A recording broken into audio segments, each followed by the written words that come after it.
I reckon one issue it's going to make for companies is that if you have more, I guess, capacity for innovation, you're going to throw new features out. And if you're throwing more features out quickly, you're going to make a bit of a Frankenstein of an experience. So you're probably going to like... AI is not coming to take your job, but a developer who knows how to use AI tools really effectively will take your job. And I think that's where we're going to continue to be. Lots of content right now is claiming companies have started reducing their workforce as software developers with AI skills are doing more work and companies now need fewer developers. Maybe this is a bit of a spicy take here, but if you are a co-founder of a software company, you cannot be non-technical. We are back with another episode of the Do As I Say, Not As I Did podcast, where we answer real and sometimes insane Reddit questions about growing your startup. And today, I'm excited to be joined again by my friend Laura Tacho. Laura is the CTO at DX, an insights platform for measuring and improving developer productivity. And most recently, Laura's framework around measuring productivity has become the standard for the iconic investment group's full R&D report about I guess this company, from my understanding, has invested in, Meta, Airbnb, Snowflake, all of the biggest companies you want in the world. They're one of the top investment companies in the world, and they've just written an entire R&D report around measuring developer productivity, and their whole report just says, do what Laura does. And today we have Laura on the show. So Laura is one of the greatest leadership coaches I've ever met, and I've had the privilege of working with her for years. When I started working with Laura, I had zero engineers and zero idea what I was doing in a product at all. And step by step, she built me and my entire team up from scratch. And because of Laura's help, we went from honestly a complete disaster of a product team to a genuinely world-class team. And I'm so proud of what we've done, all because of Laura, because Laura is just the best. So let's jump into it. Welcome, Laura. Thank you for coming on again. Joel, you flatter me always. It's so nice. It's so nice to be back. I think we have so many stories to tell, and it's so great to share them with your audience. So thanks for inviting me back. I love having you on because you've seen like just the absolute shit that I was doing. So we can use really good examples when we're talking through stuff. But we'll jump into the first challenge. So this one is called, Is AI Killing Software Engineering? Lots of content right now is claiming companies have started reducing their workforce as software developers with AI skills are doing more work and companies now need fewer developers. So is it possible there's going to be huge unemployment in the future as AI evolves? It's scary. What do you think? Yeah, I think scary is one way to put it. Exciting is another. I think probably they're related to each other on the spectrum. So let's take that question apart a little bit. Like, does AI replace software engineers? And I think there's been a lot of hype about this. We've been talking about LinkedIn, and just like there's a lot of shit on LinkedIn. There's a lot of posting about, we've 10x'd our output or whatever. We can lay off 15% of our workforce. And like, no doubt there's some companies that have done that, but overwhelmingly, we're just getting started with seeing those productivity gains. I do think that AI does cause some pipeline problems, though, when we think about the ways that it can change hiring. There's some companies that are going to say, if I give AI to my senior developers, they can work way more efficiently, and I don't need junior developers anymore. And now we have a pipeline problem where we're starving our future pipeline of senior developers because we're hiring fewer junior developers. There's this concept of like novice is optional now, where I was talking with Gene Kim, who's one of the authors of Accelerate and was involved in Dora. He wrote the Phoenix Project, which is a book that I think a lot of folks have read. But he said, before you needed 3 hands to do a surgery. We needed the surgeon, and then we had like an assistant surgeon or someone who was like in training. But now we have a robot. And so now we don't need that third hand. We have a robot instead. And that's really changed the way that training happens for some specialized fields. And kind of the same thing could be seen as happening with AI. I think the other thing would be, what can a junior developer do with AI? Can they learn faster and learn quicker? And do we actually now need fewer senior developers? There's a lot of ways this could go. What do you think, Joel?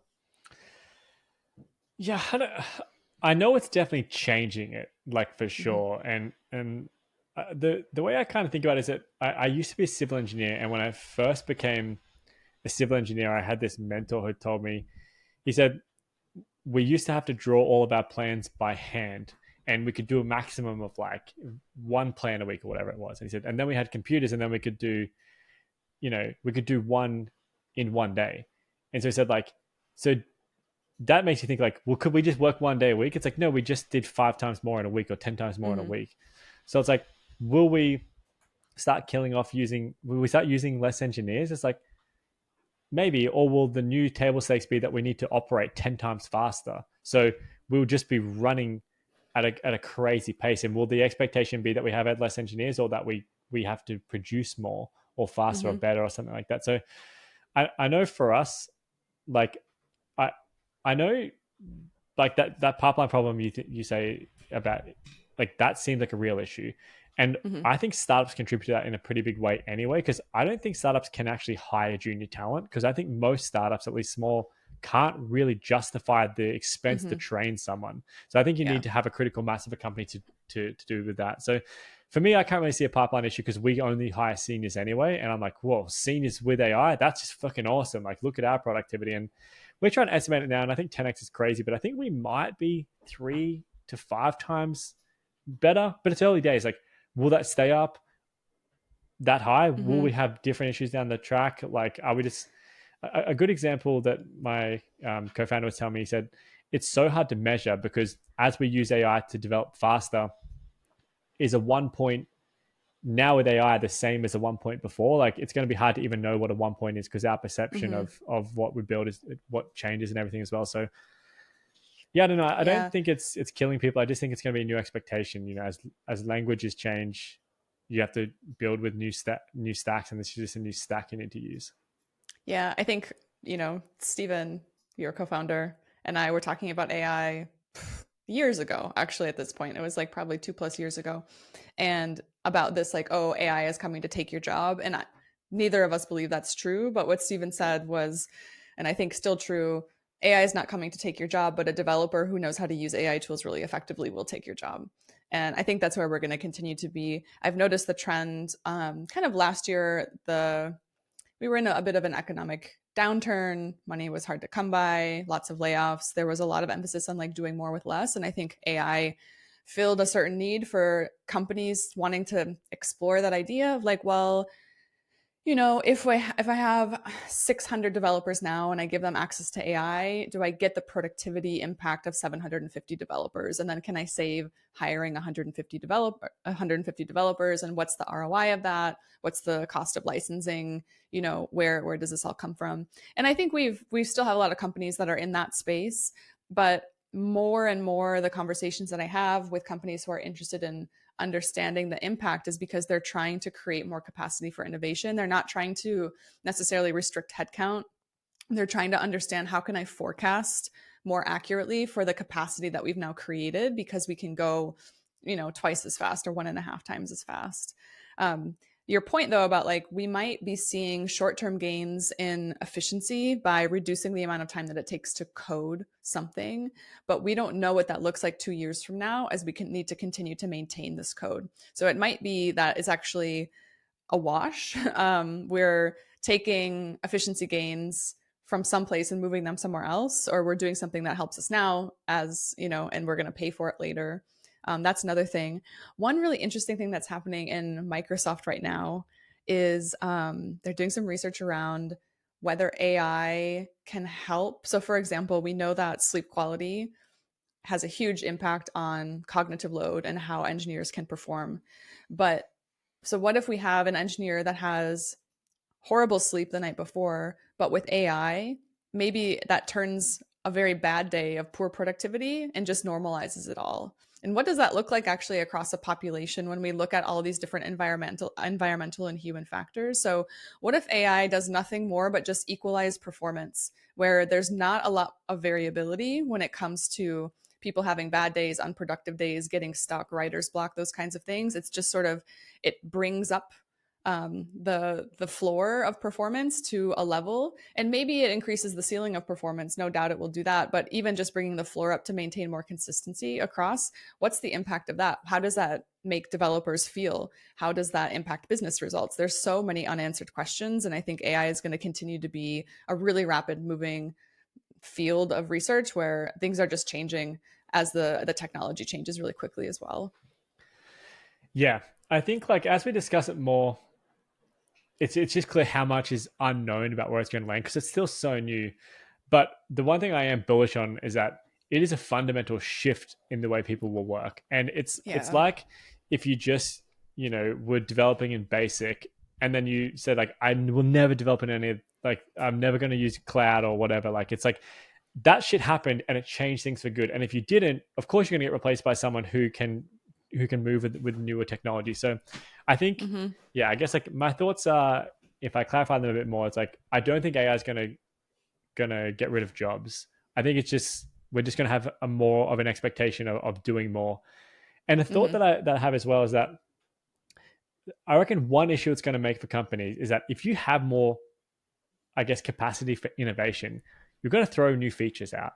And if you're throwing more features out quickly, you're going to make a bit of a Frankenstein of an experience. So you're probably going to like, Mm. in some ways, like end up a year down the track being like, why do we have so many weird fucking flows that don't match with each other? It's because Yeah. you could, right? Someone wanted that thing and you had the capability, so just fucking throw it in, right? That was a good idea at the time. Now you have 15 buttons or 15 flows to the same one action that are confusing with different notification structures that conflict with each other and stuff like that. Mm-hmm. So there's Yeah. definitely going to be What we are challenges. what we are seeing, like from some empirical research around how AI is changing, is that it's increasing the amount of code that's getting written. For better or for worse, that doesn't always mean good business outcome or good user outcomes. As you mentioned, we get like Frankensteiny experiences. I think one thing that I'm really interested in, and maybe the last thing I'll say on AI, is about increasing optionality. So flexibility is very valuable because there's treasure buried out there, and you need to be able to rapidly iterate and experiment to find where the treasure is buried.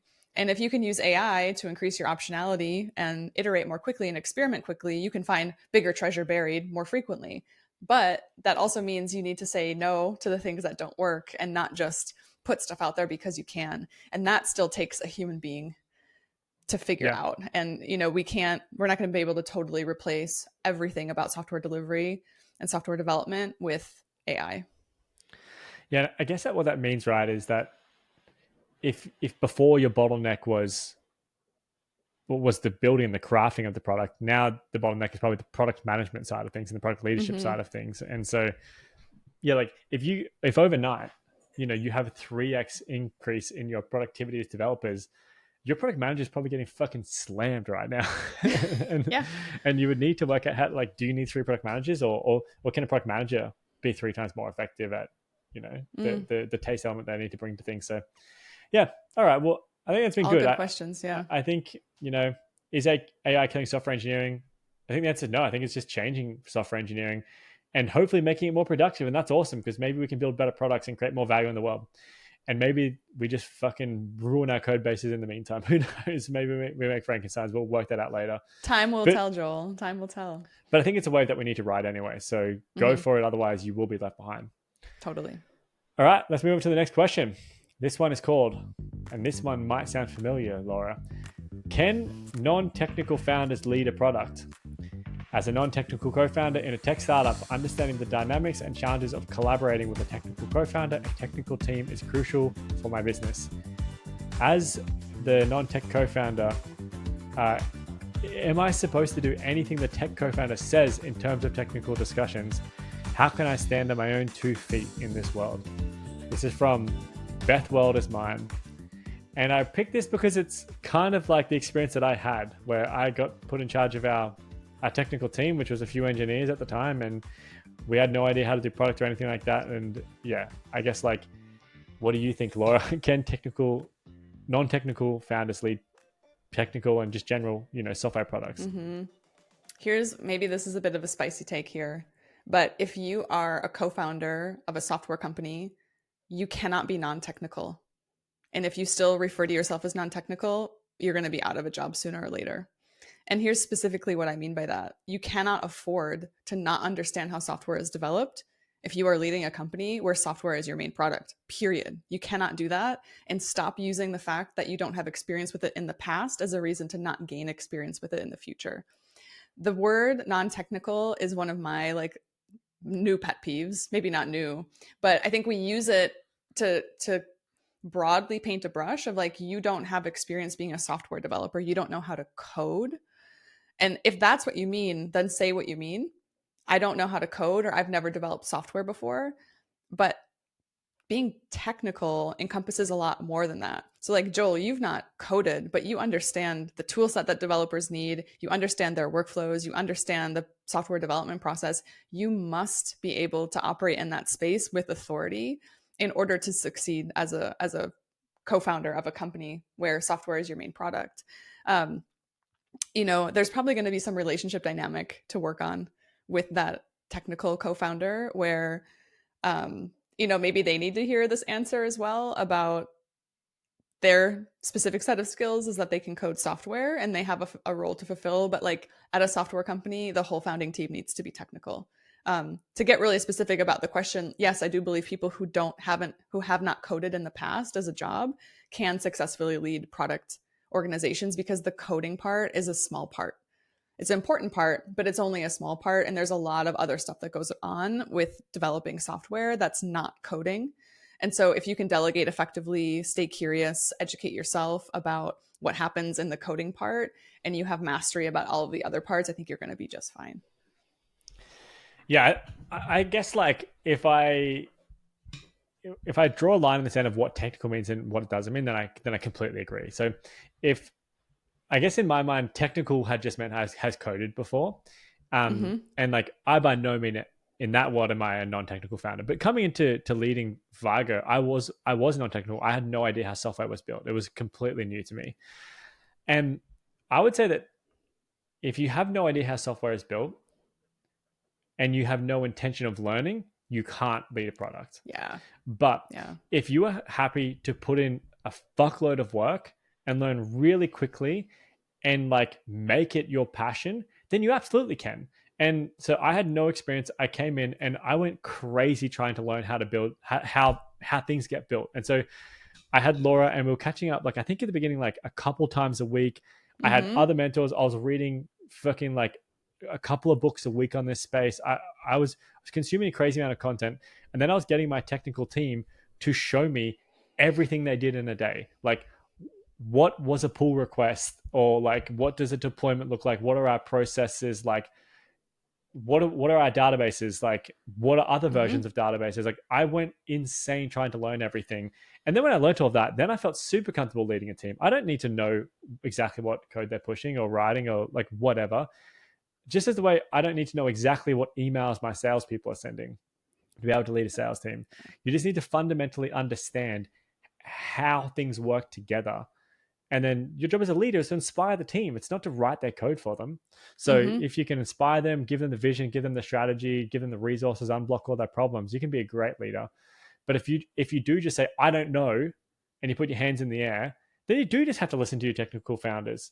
And then you're fucked because then you've just got one person's opinion running everything. So yeah, I think it's possible, but I think it takes lots of work. You're totally living proof of this, Joel. Like I can't think of a better example of someone who has like put in the work, just the grind to educate yourself to become a subject matter expert in something that you didn't get experience with in your career until much later. And so, yes, it can be done. Joel's living proof. He's here in front of us, living and breathing. I think the other thing here is that if your technical quote unquote founder is just telling you to do whatever they say because they're the technical person who has coded, that's a pretty shit co-founder. I'm sorry to say, but they need to work on their business skills and their stakeholder management skills. Let's call it that, because that's not a healthy way for a company to operate either. Yeah, that's totally true. And one thought I just had as well is that before a technical person became a technical person, they'd never coded either. So they just learned it as well. So it's like, it is just a learned skill. It's not like someone's born with like, I'm a fucking technical person. It's like, this is all learned. So if you're happy to learn, then just fucking run at it and go nuts. And it's leading a product is so fucking awesome. You should do it. If you're a non-technical founder and you've never coded before, jump in, because that, like, your product is your business and you should learn it like a ton and get really passionate about it and know, because like the more you know about it, the more you can speak to investors and customers and everything, and it makes every part of your business better if you're comfortable in the product space. Yeah, could not agree more. That's really great advice, Joel. Well, Beth World is mine. You've been advised. Can non-technical founders lead a product? Absolutely. Yes. All right. Now, on to the last question for today. This is called, how do I stop my developer leaving? I'm a semi-technical founder. That is, I created and developed a piece of software that I've since turned into a web app, but I don't code. This means I had to hire a web developer to transform my software into a web app that is now ready for launch. So I'm guessing they could do like a bit of stuff. Prototype, yeah. Yeah. I have a good relationship with my developer and he's very talented, but I'm increasingly concerned something will come up and he will no longer be able to maintain and work on the web app. All my eggs are in one basket. How do I prevent them leaving? What do I do if they do? This is from Dr. Momo. Okay, Dr. Momo, here's the truth. You should plan for them to leave because you need to build a resilient system.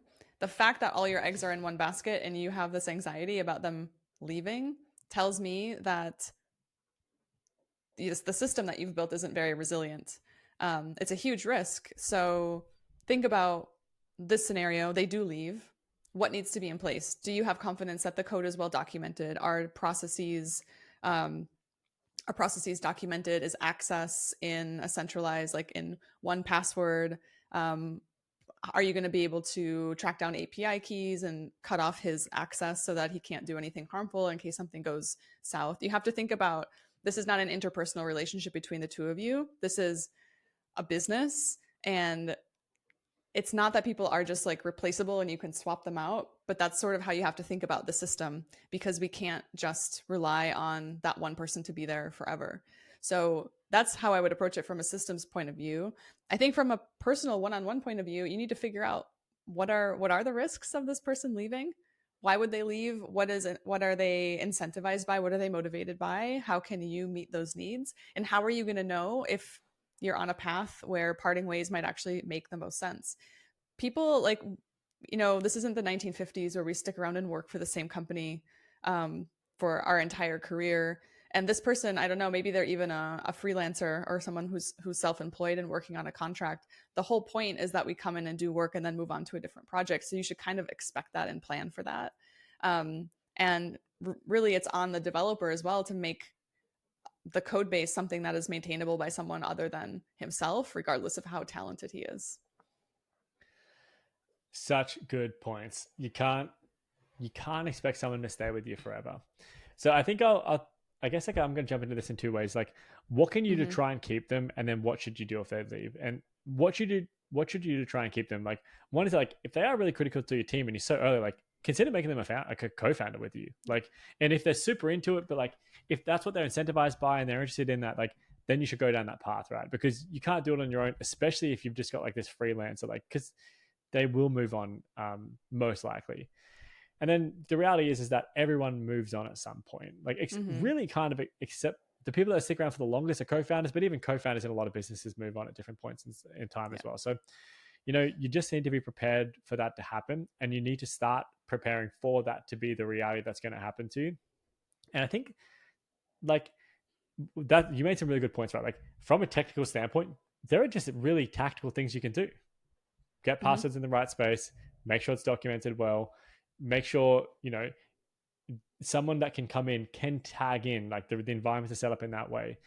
That should just be an expectation. Not that you're trying to get rid of them, but like that's just like this person could just get hit by a bus and then you fucked if that's not set up anyway. Exactly. Yeah. So that needs to happen. Then the second thing is that like I think one of the most important jobs of a leader of a department or a team or a company is that you should constantly be having pipelines of people that can replace the people in your team. Not to try and you say this person's better than you, but you need to be ready for people to go all the time. So if your biggest, one of your biggest potential holes in your company is developers, you should constantly be speaking to developers. Just to know, right, you've got a bit of a pipeline here. You've met some cool developers that you could go back out to maybe try and replace them, and just know kind of what's out on the market. So I think the reality is that you just need to be ready to replace this person as like pretty soon, just in case, they leave. Business continuity. Yeah. It's just, I like that. Like there are things you can do to try and prevent this person leaving straight away, and you should do those things. Then one last thing I'd say is I do this for all the people that I work with. And if you have a good relationship, like this is luckily, every single time this has worked. I've just said to people, like, I know you're not going to be here forever.